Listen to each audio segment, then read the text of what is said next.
A very good morning, class.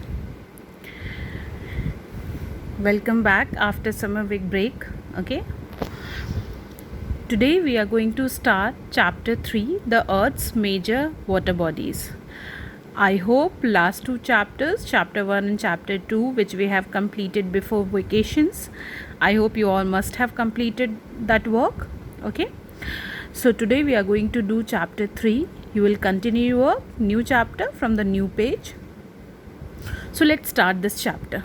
Okay, I am preparing this video so that you understand about the introduction of the chapter, the Earth's major water bodies. Okay, so let's start.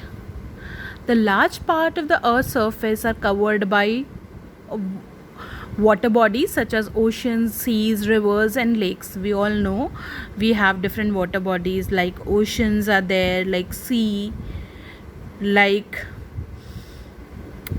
bay, okay, like bay, like lakes. Okay, so we all know large part of the earth's surface are covered by water bodies such as oceans, seas, rivers and lakes. While oceans and seas have salt water, we all know Atlantic Ocean, Pacific Ocean, okay, Indian Ocean. Okay, so we all know that oceans and seas have salt water, rivers have fresh water, lakes may have fresh water or salt water. Okay, so all rivers, they have fresh water, all seas and oceans, they have salty water, and lakes may have fresh water. Lakes can be salty or lakes can be of fresh water lake also. Okay, now look at the map. You can see I am showing you one map here. Look at the map of the world. You will notice the equator drawn. You can see this line, this black line. Okay, it is written here. You can see equator. It is in your book, so open your book and check it. Equator. Okay, so this black line, equator drawn through the middle. You can see a rough, this is your world map, and equator is going through nearly through the center of the earth. Okay, through the middle. The equator is an imaginary circle drawn around the globe. This equator line, this equator line is an imaginary circular line, imaginary circle drawn around the globe, exactly halfway between the two poles. Okay, like this is north pole, this is south pole, so exactly in between the both the poles, the line which is going through the center, circle which is going through the center, roughly at the center, from the center, that is equator line, which is dividing earth into roughly, or you can say it cuts the globe into two equal parts. Okay, you can see this line is going through the center and it is cutting this earth, dividing this earth into two equal parts. Okay, upper part above the above this equator line, this is northern hemisphere, and below, the area which lies below this equator line,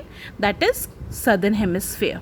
Okay, now when you will see the northern part, this northern part above the equator, this is equator line now, this is equator line. See, it is written here, equator. So above this line divides earth into two equal parts. Above part is called northern hemisphere, and below the equator line, this is southern hemisphere.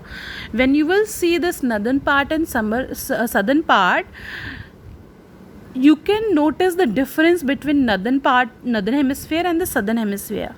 What difference? Let's see.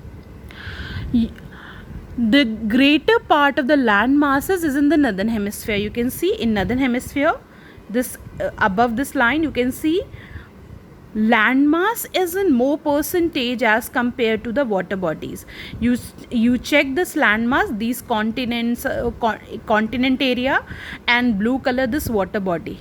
So you can see proportion of land and water is different in northern as compared to the southern. In northern hemisphere, land mass is in more percentage as compared to the water body.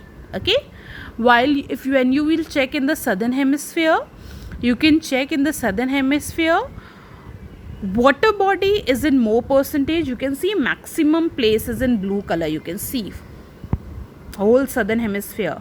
So in southern hemisphere, percentage of water is more than the land. Okay, so this is the difference between both the hemisphere. Northern hemisphere has more percentage of land is more as compared to water, while southern hemisphere has more water than the land mass available. Okay, so this is the two difference between, this is the major difference between northern hemisphere and southern hemisphere.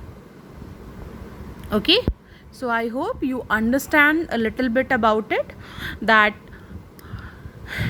in world in earth we have different water bodies like seas, ocean, bay, gulf, strait.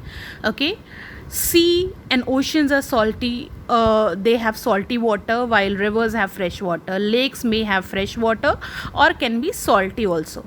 Okay, now equator divide earth into two equal parts. Northern hemisphere above the equator, this is northern hemisphere. Below the equator, this is southern hemisphere. So equator basically, if you compare from the north pole or south pole, it divide earth into exactly two equal parts. Above it northern hemisphere, below equator southern hemisphere. What is the difference? In northern hemisphere, you will notice, you will see that land is in more percentage as compared to the water bodies, while in the southern hemisphere land is in less percentage as compared to the water bodies. So in northern, land is more, water is less, while in southern, water is more or land is less. Okay, so this is the major difference.